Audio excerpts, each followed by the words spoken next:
ça. Donc on se lève. 12 minutes. Non, Voilà, mais attends. Non.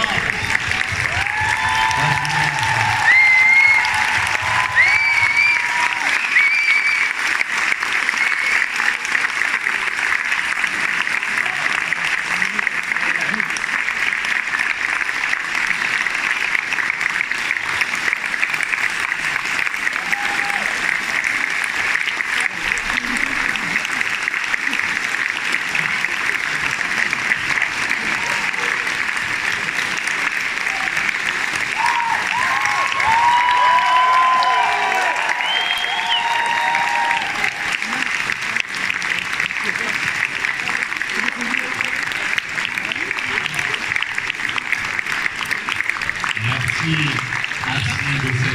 de cette spontanéité. 12 minutes, il vous reste encore 11 minutes 30 pour battre ce record. C'est parti, allez. Alors n'hésitez vraiment pas à vous avancer parce que c'est en fait à 1 mètre C'est pas toi le la chef. lumière est dégueulasse, c'est comme ça. Donc évidemment les micros vont circuler dans la salle, il va y avoir un ping-pong, des questions de Maximilien, des questions de votre côté. Quand vous prenez la parole, n'hésitez pas à vous lever et donner votre prénom quand même pour vous présenter. Et ben on est parti, on commence par Maximilien et puis après il y aura des questions dans la salle. Une question qui est donc pour Alexandre et Mathieu, qui sont notamment, surtout pour Alexandre, puisque en fait, vous, votre lien au Comte de Monte Cristo, il remonte à bien plus loin que la pré-production de ce film, puisque votre père, qui est également réalisateur, a mis en scène une mini-série autour de Monte Cristo, et vous avez même été sur le tournage étant petit, si je ne me trompe pas. Est-ce que vous pouvez nous parler de ça et nous dire si ça a joué d'une manière ou d'une autre sur votre envie, vous, un jour, de réaliser le Comte de Monte Cristo? Je pense que ça, en tout cas, ça a joué complètement dans mon envie de faire du cinéma. Donc mon père était réalisateur. En 1979, il a réalisé une série, le Comte de Monte Cristo, avec Jacques Weber, qui jouait Monte Cristo, et je pense que c'était un très beau Monte Cristo. Et donc moi j'ai découvert Monte Cristo par la série de mon père avant même de le lire. Et donc j'ai ce souvenir, donc moi j'avais 8 ans, et j'ai le souvenir d'avoir trouvé ça extraordinaire, cet univers. Donc j'ai baigné dans cette histoire. Moi j'ai lu le roman quand je pense que j'avais 17 ans, mais c'est vrai que c'est quelque chose qui m'est toujours resté. Et on n'a jamais, pendant des années, on ne pensait pas du tout avec Mathieu adapter Monte Cristo, mais c'est un roman qui était un roman matrice pour nous, dont on a toujours énormément parlé, parce qu'il y avait un nombre de thématiques qui nous passionnaient, mais je pense que ça a travaillé dans mon cerveau et ça a joué évidemment. Oui. Et le déclic, c'est quoi? C'est le moment où vous faites Les Trois Mousquetaires que vous avez coécrit et on vous dit continuons sur la lancée de Dumas, qu'est-ce que vous voulez faire? Ou est-ce que c'est un projet qui remonte à beaucoup plus longtemps et qui vous a mis des années à faire aboutir? Non, c'est effectivement quand on est sorti des Mousquetaires, déjà on ne pensait pas écrire les Mousquetaires, ça nous paraissait complètement en dehors du champ des possibles. Et c'est vrai que quand Dimitri Assam et Adam Safaed Paté nous ont proposé d'écrire les Mousquetaires, on a trouvé ça génial. On était en plein Covid, on a écrit ces 2 films, c'était une aventure extraordinaire. Et au sortir de ces 2 films, l'écriture de ces 2 films, ils nous ont dit qu'est-ce que vous auriez envie de faire? On a répondu Monte Cristo, ils ont dit ok, donc là on s'est précipité, on s'est dit bon ok, il ne faut pas qu'on les lâche, ils sont assez fous pour nous confier un film comme ça.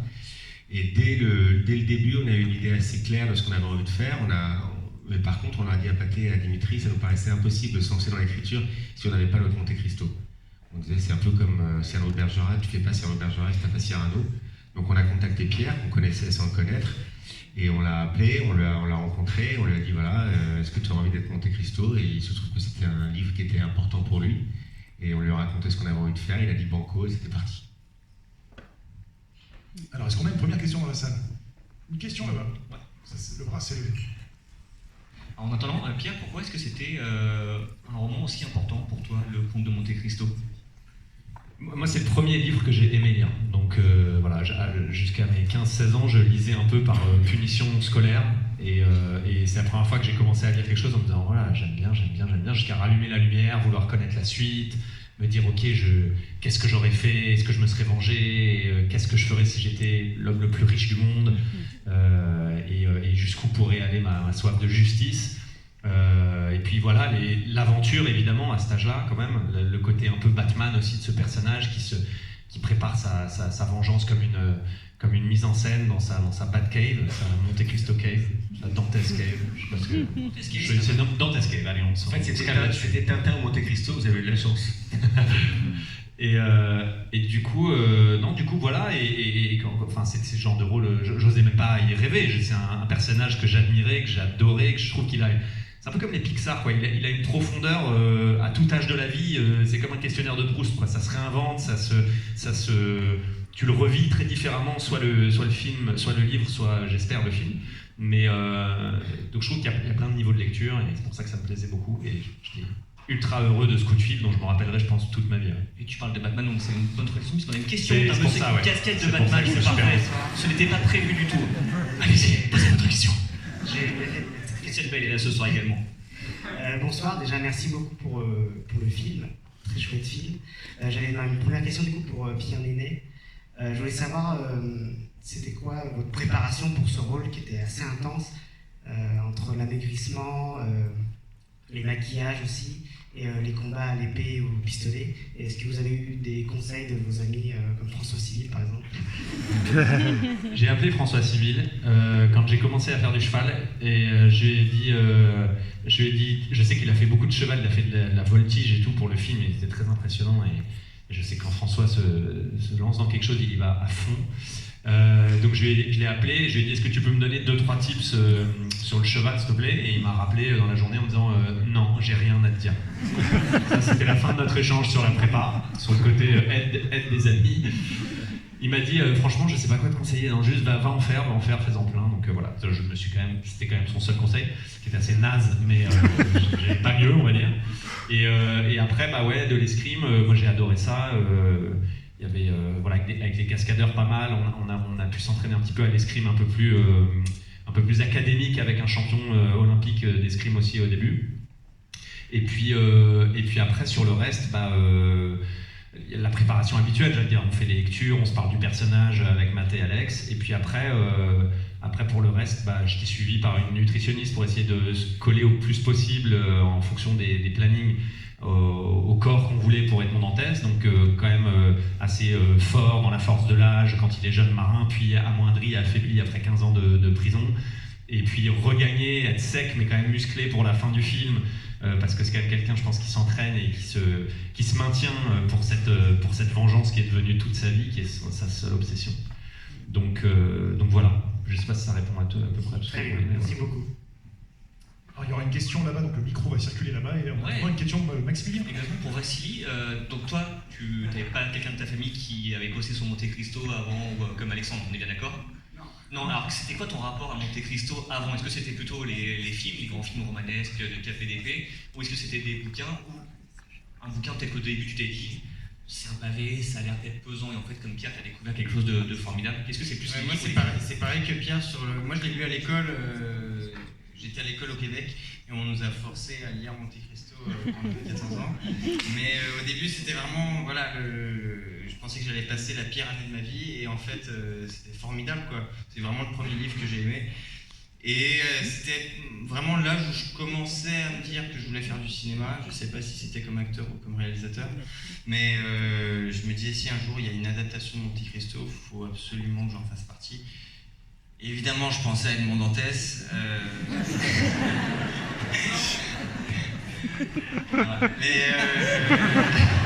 Sorry bro. Non, mais sauf que il y a 2 ans, il y a mon meilleur ami qui lit Monte Cristo. Du coup, je suis emballé, je lui dis il faut que tu finisses ce livre, c'est formidable. Et à ce moment-là, je vois sur internet Pierre Ninet jouera Edmond Dantès, et là je me dis purée, il y a un film Monte Cristo. Je me souvenais plus s'il y avait des personnages qui avaient mon âge, s'il y avait des personnages pour moi, mais je me disais il faut absolument que j'arrive à trouver un rôle, même si c'est 2 jours de tournage, de répliques, et 3-4 mois plus tard, je reçois le casting pour jouer Albert, et c'était vraiment un rêve, vraiment un énorme rêve qui a été accompli, quoi, de faire partie de ce film.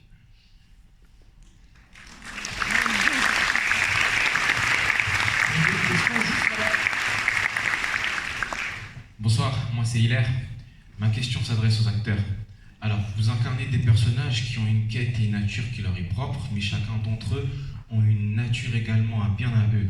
On a des ordures, on a un héros. Moi, ce que j'aimerais savoir, c'est quel est le travail que vous avez fait, qu'est-ce que vous êtes allé chercher pour réussir à proposer ça à l'écran, qu'on ressente vraiment leur personne. Merci pour la question. À chaque fois je prends du recul, mais si je pensais en fait, j'ai pas besoin de bouger, c'est bizarre. c'est difficile que de répondre parce que à la fois j'ai envie de dire c'est notre métier, c'est de nous projeter le plus possible, de comprendre, d'avoir de l'empathie, même pour un personnage, pour ma part, qui bascule dans une forme de noirceur, d'une forme d'obsession névrotique de la vengeance.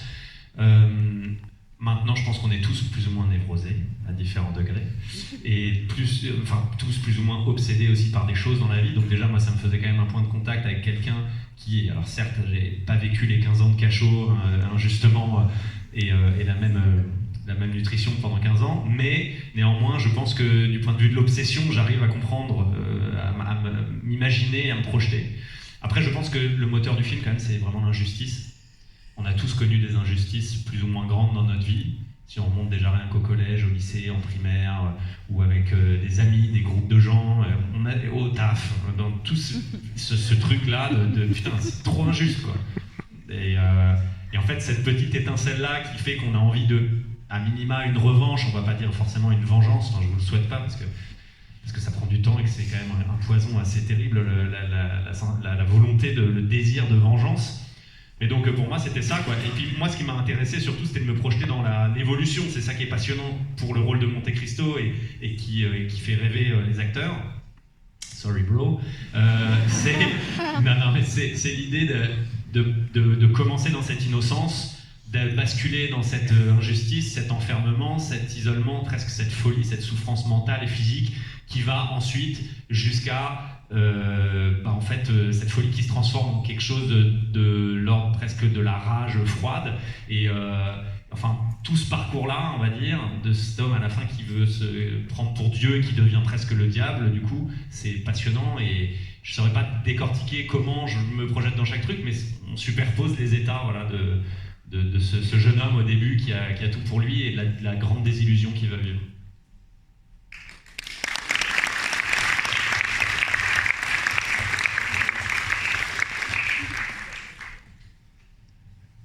Et bah, moi, comment j'ai préparé Non, j'ai essayé surtout de comprendre le personnage le plus possible et de trouver les points de connexion entre moi et le personnage pour trouver des espèces d'entre-deux et ne pas avoir complètement faire quelque chose qui me ressemble pas. Et voilà. Et en fait, le personnage finalement me ressemble beaucoup parce que c'est quelqu'un qui est très et puis, c'est pas montré comme ça, mais il est un peu à l'ouest, c'est-à-dire que tout se passe autour de lui, il y a énormément de mauvaises choses autour de lui et il se rend compte de rien au début. Il sait pas que son père est une ordure, il sait pas que Monte Cristo, il connaît rien du tout. Et moi, je me retrouve souvent dans cette position-là dans la vie. Parfois dans les tournages, on me dit putain, il y avait une ambiance de merde sur ce tournage. Et moi, je dis ah ouais, moi j'ai vraiment trouvé ça. Et ça m'arrive, mais genre tout le temps. Du coup, c'est vraiment ce truc voilà. Après, le personnage est tellement amoureux. Moi, c'est quelque chose qui m'est jamais arrivé d'être passionné à ce point-là de quelqu'un. Non, mais au point de vouloir il veut quand même se suicider quand elle veut partir. Il dit ça, mais c'est du chantage affectif dans la vie. C'est un personnage très toxique, hein, il faut le savoir. Mais non. Il a fallu que je trouve cette espèce de passion, que je l'invente et que je la trouve en moi. Mais moi, si je peux ajouter un tout petit truc, je trouve que le rôle d'Albert, il était difficile sur le papier, parce qu'il faut arriver justement à convaincre dans cette espèce d'innocence et en même temps cet amour débordant qu'il a à donner et que je trouve magnifique. Et j'étais vraiment scotché quand j'ai découvert le film par ta prestation, notamment cette scène effectivement où tu viens et tu lui dis que tu pourras plus vivre comme avant, voire plus vivre du tout si cet amour, vous ne pouvez pas le vivre librement. Et cette scène, en la lisant, je m'étais dit ouais, et en fait, c'est vraiment la magie de tourner avec des très bons acteurs, c'est qu'après, sur l'écran, tu fais waouh, et ton émotion m'a vraiment complètement emporté, et c'était pas facile sur un rôle comme ça, je trouve.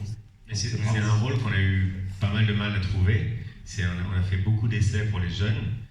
Et on a vu beaucoup de très très très bons acteurs avant de rencontrer Vassili. Et on les trouvait tous super, mais il y avait un espèce de truc qui marchait pas. Ils étaient trop contemporains, ils avaient du mal avec la langue, ils avaient du mal avec le romantisme. Et c'était si bien qu'à un moment on s'est demandé avec Alex si on n'allait pas réécrire le script parce qu'on s'est dit ils n'y arrivent pas, ça marche pas. Puis Vassili est arrivé avec sa candeur extraordinaire et il a dit le texte et on s'est regardé avec Alex et on s'est dit ok, on on a trouvé notre Albert et tout était évident. Tout d'un coup, il avait cette espèce de poésie, d'évidence. Il maniait la langue comme si c'était la sienne. Et on était très très très heureux le jour où on t'a trouvé.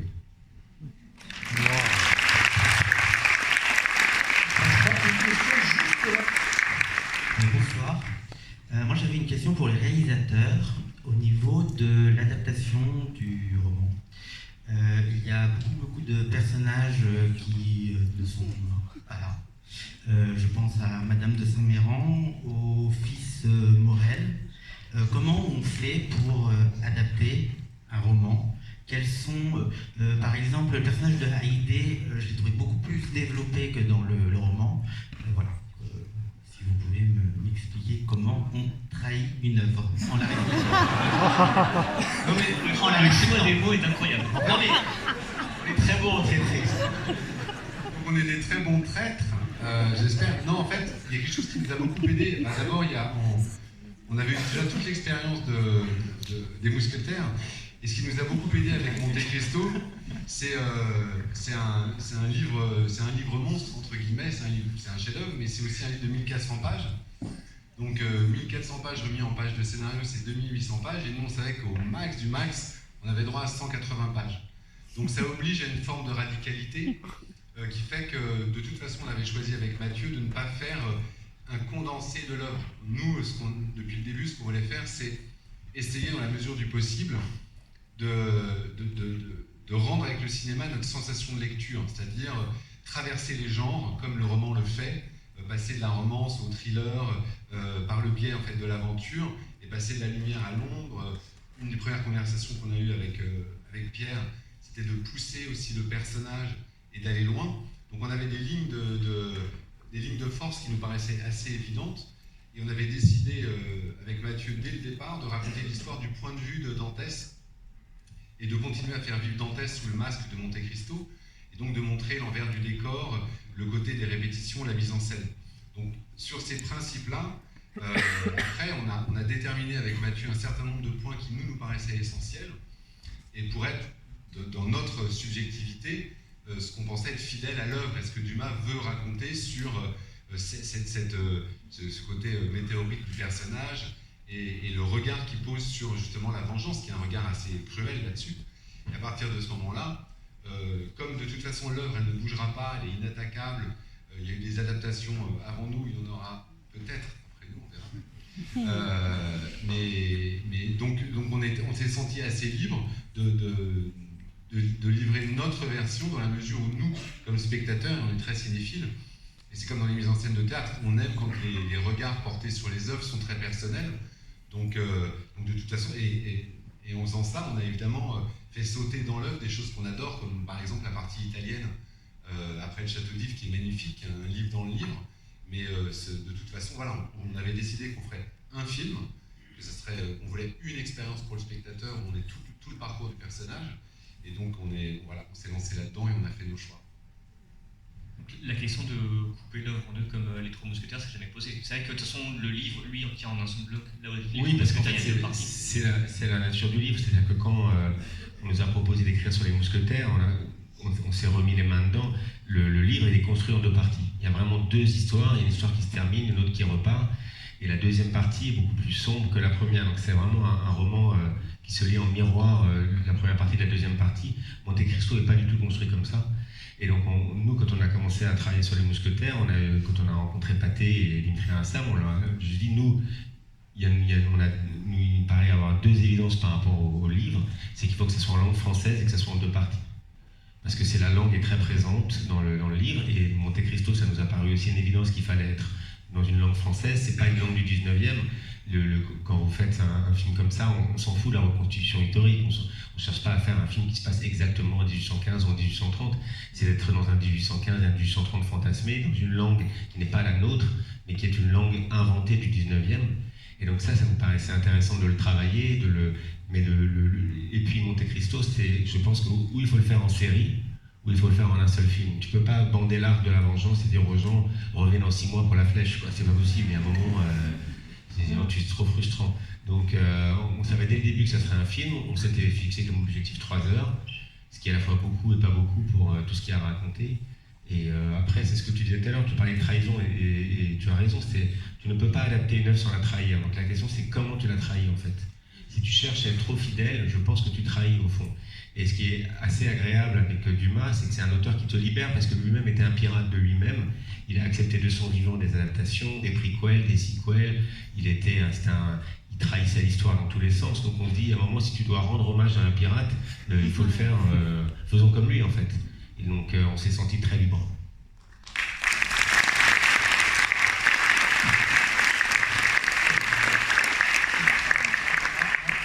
Là, ici, il y avait là. Non, là-haut.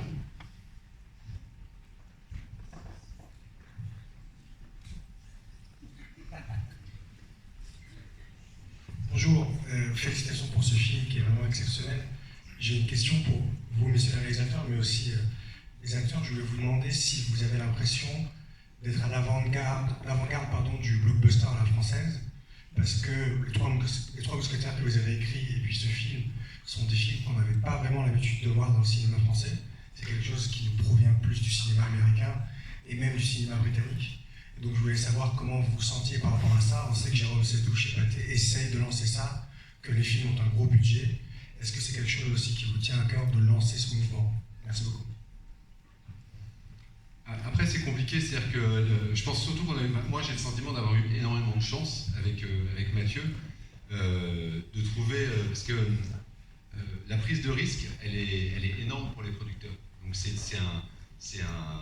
compliqué de se rendre compte à quel point c'est un pari qui est industriel, qui est incroyable pour eux. C'est-à-dire que pour nous, c'est une chance, c'est dingue quand on connaît autour de nous beaucoup de scénaristes, beaucoup de réalisateurs qui auraient envie d'avoir la chance de pouvoir travailler sur des matières comme ça, avec des moyens comme ça, sachant que les enjeux sont lourds. Mais ce qui est compliqué, c'est que quel que soit en fait le film que tu fais, tu te poses en fait toujours les mêmes questions. Nous, on est aussi très cinéphiles, donc on fait des films qu'on aurait envie de voir. Après, moi, je me sens pas le porte-drapeau j'ai envie de raconter des histoires, et j'ai l'impression que j'ai beaucoup de chance d'avoir eu des moyens forts en fait, pour le faire. Après, moi, j'ai toujours été très admiratif de la diversité du cinéma, et notamment la diversité du cinéma français. Donc je trouve ça génial, parce qu'en Europe, il n'y a pas beaucoup de cinémas qui ont préservé ça. C'est-à-dire qu'on est, le film, il y a le film d'Artus, il y a le film de Jacques Audiard, il y a Monte Cristo, et il y a toutes les semaines des films qui sortent de nature différente. Il y a encore beaucoup de premiers films. Donc je pense qu'on a besoin, et moi comme spectateur, j'ai envie de voir cette diversité-là. Et c'est vrai que nous, ça nous manquait aussi les épopées, et de renouer avec ce genre de cinéma qui est un cinéma qui est populaire, mais qui est un cinéma large, mais qui est un cinéma qui a du souffle, et qui avait été un peu déserté. C'est un territoire qui a été déserté, parce que c'est dur de trouver des producteurs qui ont quand même les épaules pour y aller, et puis les couilles, on va dire. Et c'est vrai que ça a été déserté dans le cinéma français, mais ça a été aussi déserté dans le cinéma américain. Donc, en tout cas, moi, je suis très fier, très heureux de le partager avec vous, et très fier qu'on nous ait donné cette chance de pouvoir y aller, tout simplement.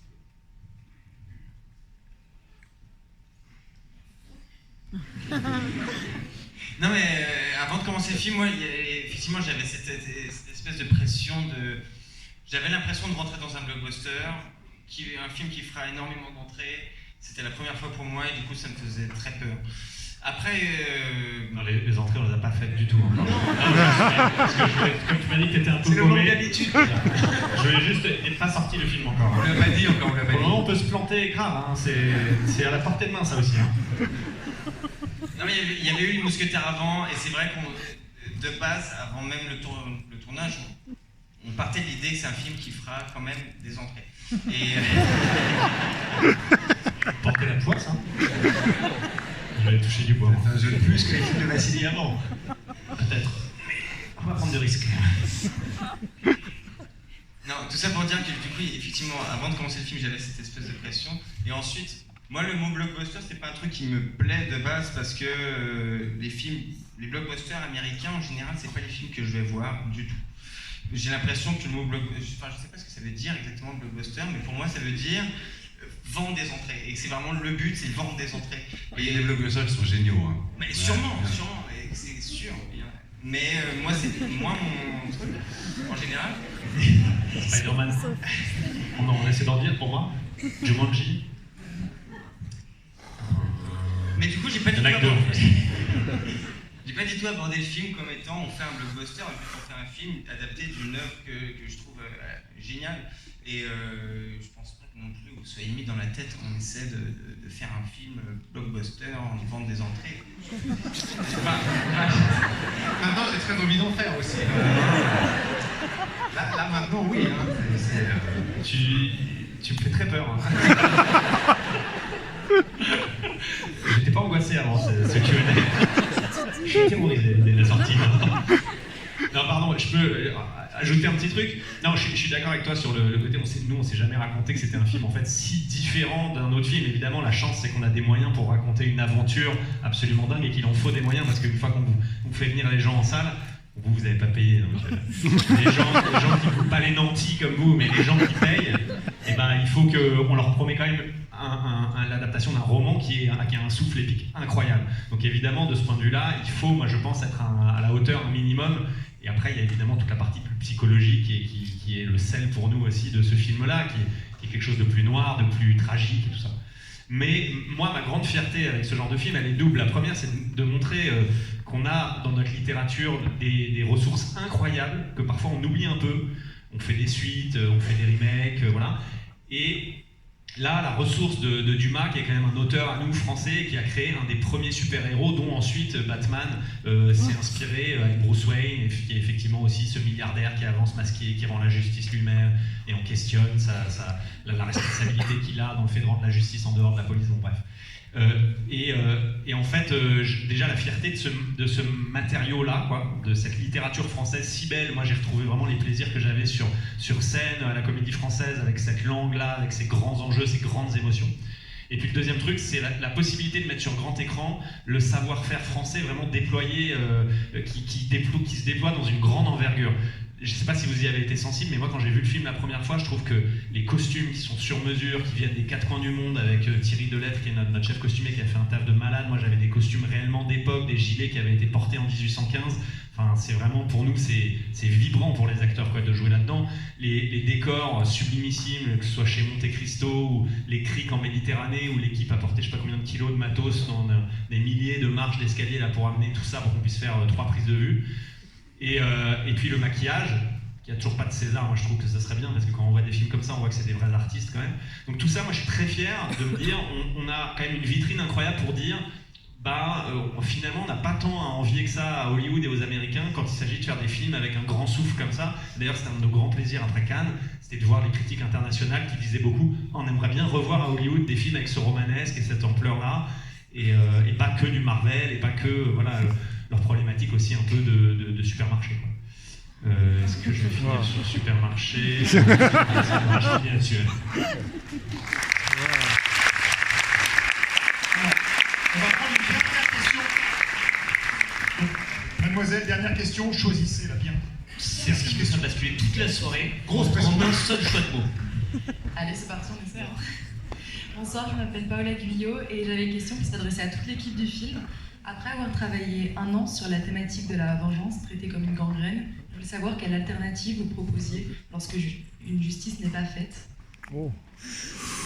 Oh, bravo. Moi je dois filer, mais bonne soirée. Ça fait très bac de philo, il y a eu le bac de philo il y a 2 jours.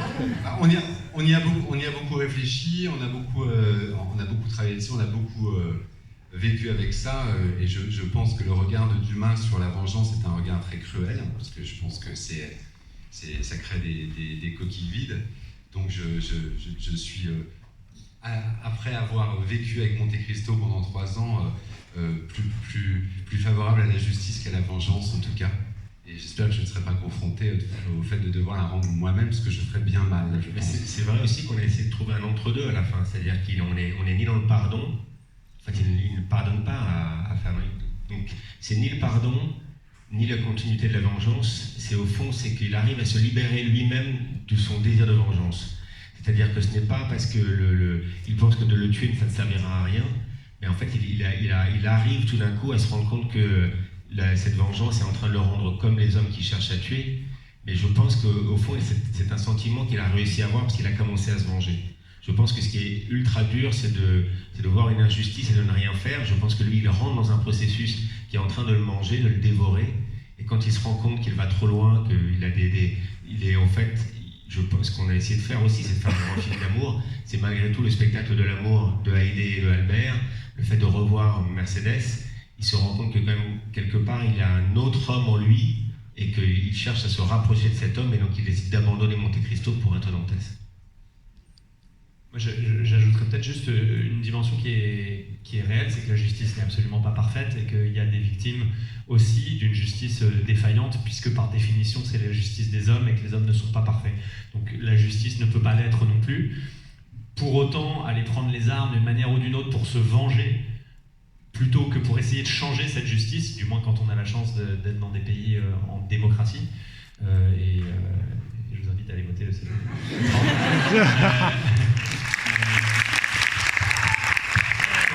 Quand on a cette chance-là d'être en démocratie, je pense que toute l'énergie est à mettre dans cette lutte de changer les imperfections de ces lois qui ne sont pas assez complètes, pas assez bien faites, et évidemment il y en a beaucoup, plutôt qu'une vengeance en fait.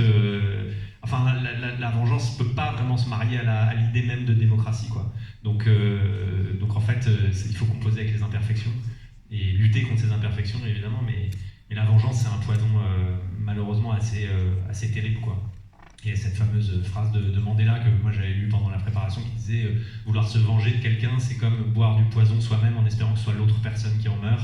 Et en fait, la vie de Monte Cristo peut se résumer à ça. Et je suis pas exactement d'accord avec toi, mais je pense qu'à la fin, il y a effectivement cette graine de ce qu'il a vu naître, de cet amour, de ce qu'eux vont vivre, qu'il n'a pas vécu. Mais il y a une forme de malédiction pour moi que je trouve très belle à la fin, assez fantomatique quand il parle de... Il renonce. Donc il comprend qu'il allait être... Il ne redevient pas l'amoureux qu'il était. Il sait que de toute façon c'est trop tard, mais il refuse de se venger. Il arrête son geste pour rien en fait. Il pourrait le tuer, il ne le tue pas. Et au fond, c'est parce que c'est une victoire sur lui-même. Et il y a aussi dans l'écriture du film, il y a 3 trajectoires de vengeance. Il y a la trajectoire du personnage d'Angèle qui renonce à se venger parce qu'elle découvre un nouveau-né. Il y a la trajectoire d'Haïdé qui est aussi comme Julien, comme le personnage d'Andrea veut se venger et qui au fond renonce à se venger parce qu'elle tombe amoureuse de Albert. Et Monte Cristo, c'est un entre-deux, enfin c'est encore une autre trajectoire, c'est-à-dire qu'il est parti pour se venger, il ne pense qu'à ça, c'est la seule chose qui le fait tenir debout, et au fond il accepte de tenir debout sans ça à la fin, mais donc il ne lui reste plus grand-chose, et donc il part, il sait qu'il n'est plus l'homme qu'il était, il sait que l'histoire d'amour est impossible, mais au fond il s'est libéré de la vengeance malgré tout. Mais tragiquement, je suis d'accord, il y a quelque chose chez lui effectivement de... Le fait d'errer sur la mer comme ça, où il dit ça y est, l'homme n'a plus de prise, pour moi il s'extrait du monde des humains, je trouve ça magnifique. Je ne crois pas qu'il peut revenir. Ah non. Ah pour moi c'est fini. Enfin attendez, ça dépend, quoi. Il y a un chèque à la clé, attendez, c'est quoi? Non, faut faire le 2. Ah non, pardon, c'est pas clair. Le 2 est sur la mer. Il rencontre Pierre Le Carré. Oui, non. Eh ben, merci beaucoup. On va finir.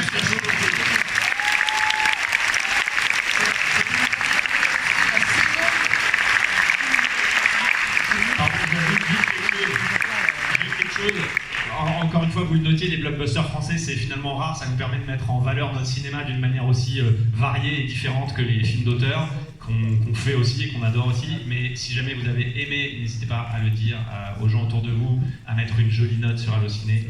Et voilà. Et si vous avez détesté, allez voter. Rien à voir.